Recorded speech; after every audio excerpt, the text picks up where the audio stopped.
Hi, everyone. I want to talk for a minute about the concept of being a wounded healer.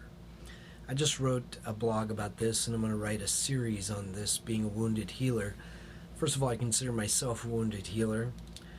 The term was first coined by the famous psychologist Carl Jung, who had a really rough childhood, and he basically studied psychology to learn to help heal himself from the things he lived through as a kid.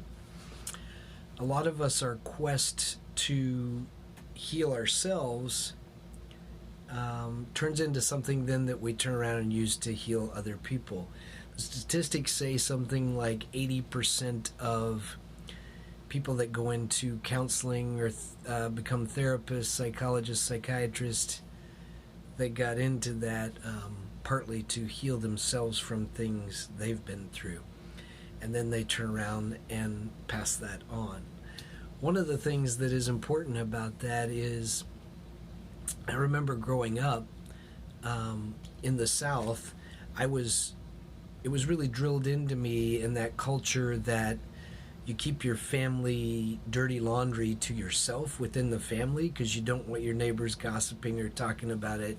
And it was, that tradition of keeping it tight to your chest, right?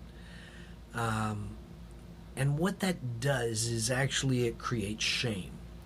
So, my mom has been married many times, went through a lot of divorces, for instance. That was shameful, so we weren't supposed to talk about it. So we learned growing up that if you get a divorce, you carry around shame about it, or anybody who gets a divorce, for instance. So that's also mental illness. We learned that mental illness in the family was something you didn't talk to, so everyone walked around with shame if somebody in the family dealt with any kind of mental illness.